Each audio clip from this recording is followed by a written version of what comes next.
ntwala omukisa guno okuyozayoza muzeeyi President Yoweri Kaguta Museveni okumuyozayoza okutuuka ku buwanguzi bwe yatuukaku n'ekindi nebaza abasoga abavaayo mu bungi ne balonda President n'asobola okufuna obululu n'awangula mu Busoga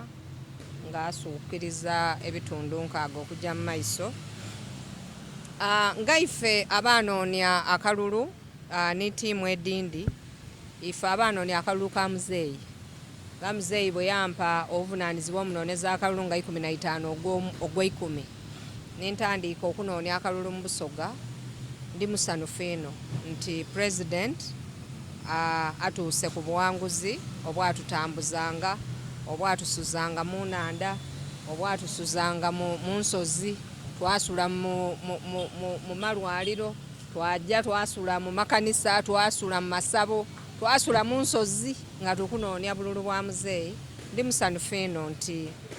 tuli wano kati tuli kwogera kulayira. So muzeeyi tumwendeza birungi byereere n'ekisanda eky'emirembe eky'obulamu n'amaani n'okuba nti alowooza ku Busoga, ebintu byonna bye twamusaba tusobole okuba nga abitukolera. Abasoga basanyufu eno era bajja kwida mu bungi okubaawo nga basanukira walala ne Baba ate mukiidde e Busoga nife beene Muzira nife beene Makina. So tujja kuwamba awo kololaawo musooke mukiwuliremu ku district 10. So abantu baidda kubaawo bangi n'abantu baife bategeika okujaganya okulayira kuwairo kwa Baba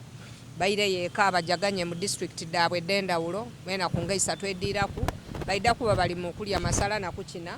na kusanukira ku Baba obuwanguzi bwe yafuna. Ku luno abasoga Baba twamuwa akalulu n'ebigendererwa nti twalina okusomoozebwa okwaliyo, aye Baba yaikiriza okusolovinga edda ensonga. Muzeeyi yaikiriza otugemeraku okwongera mu nsonga eby'obulambuzi empiiya n'amaani okubyongera mu maiso. Aye nga abasoga mwiddukira nti olusozi olw'ekagulu twawalampanga Kisoga kyene, aye President bwe yayiddayo okunitumuko naabona engeri gye tuwalampamu ekisoga twamusaba nti Baba tuweekuuku empiiya tukola amadaala. So President yatuwa obuwumbi bubiri twakolera walala ni gavumenti yawagati, twataako amadaala, empagi, toilets, twataako amayumba ago ge mubona, twaterezaaku amasannyalaze, amaadi. Abantu baife ab'ekagulu basaale era baddulize nti basobole obakobera obulamu bukyuseemu, era ebyo byonna abantu era basinziira okwo basiima bawa muzeeyi akalulu. President yatuwa ku ssente twakola Bishop Hannington mwiddukira twajangayo nga wakalu ngeza kiriyo, aye yatuwa oluguudo lwa kolansi, yatuwa ssente twazimba amayumba, amaadi, masannyalaze, kati watyamikika kuuku woona twamusaba yakati adde atwongera. Eno source of the Nile President yona yawaayo okusente obuwumbi obuswika 15 era baligizimba. Abantu baife banayirira waidda kuba waliwo ekiitiriro ng'oba ojja okukomba obulamu ojja waakombera mu maadi wali wagati wonwera akawayini ka soda. So ebintu ebyo we tunaaba byona nga biwaire, muzeeyi yaikiriza okutwongeramu empiiya okusobola okutumbula okumaketinga ebyobulambuzi mu Busoga n'okubona nti atwongeramu okusente. Twamusaba oluguudo olujja ekagulu yaikiriza, okubona ng'oluguudo olufuuka lwa kolansi, n'okubona ebifo ebindi bino nti ebyobulambuzi bikulaakulana, kubanga tosobola kwogera ku Uganda n'obuusa iddinda mu bintu bya bulambuzi. Iddinda yaife n'omutima gw'ebyobulambuzi mu Uganda is the heart of tourism of Uganda. Nife twenka nti oba ova mu nsi eddenda, nife twenka osobola otuuka ewaife mu ssaawa ndala eti ng'ova wano Kampala, mu ssaawa ndala n'ekitundu ng'ova Ntebe. So President yaikiriza otukolera express highway eno Jinja Express ejja okuba ng'etwala abantu nga wazira jaamu.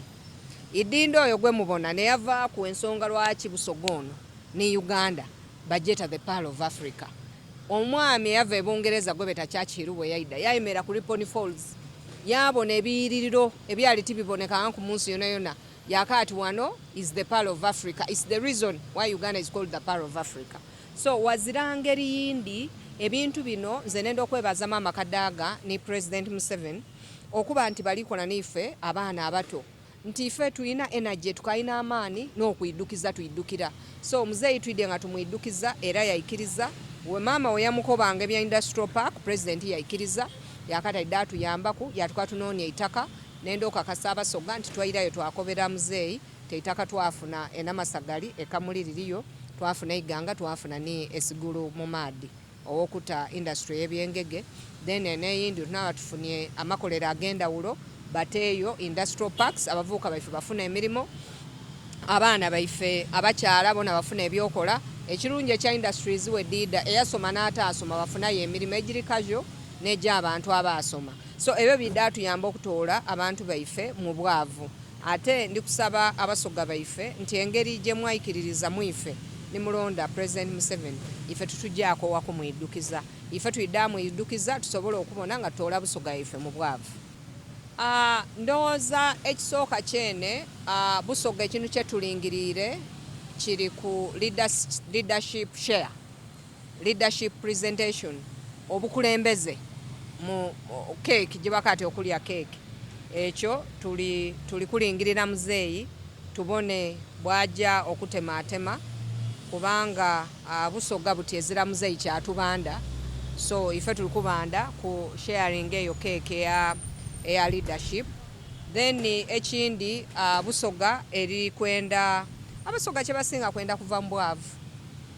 abantu baife bali bubi so ensonga eyo muzeeyi nze ninze buli wemba naye njikatiriza namukobera ti muzeeyi twetaaga okuva mu bwavu kubanga Abasoga bagezi Abasoga bantu basomye aye ensonga ey'obwavu eyo ensonga kyova bona mbakobye nti ku nsonga ebyobulambuzi n'ensonga ey'amakolero gye tukwenda ofokasinga kubanga n'ebyo byonka bye tusobola okozesa okutoola abantu baife mu bwavu. Ensonga eyindi twatambula nimwe for sure amalwaliro galikyo amalwaliro bagazimba buli gombolola liri mu health center 3 health center 4 diriyo aye okwongera okutaamu ebidandazibwa okwongera okutaamu obulezi n'ebintu ebikola theatre n'ebyendawulo then n'amasomero universities twetaaga okubaako ne universities kubanga Busoga region eri mu district 12 aye universities edda government n'edda region tube tukalifuna okutwala ku Busoga University president yatwiriza so ekyo kyona abaana baife okuba nti basobola okusomera eka basoma ebintu ebinaabayamba n'ebintu Abasoga mperano bye tulingirire aye ensonga y'abebebe n'ebigaita yakuba nti Busoga kyeri kwenda kuva mu bwavu era okuva mu bwavu kulingirira nsonga ya kwongera amaani mu byabulambuzi n'okwongera amaani okutaawo amakolero kubanga amazima gende Busoga tuzira ikolero tuzira kibanda ekyamakolero kyebeeta industrial park tugizira aye nga government egirengetaawo Mbale eno mubone eno Mbuganda diriyo engulu diriyo aye ekyo kasa tunakikola nendo bakakasa nti Abasoga tuyidda kuba tuzira kyetubanda government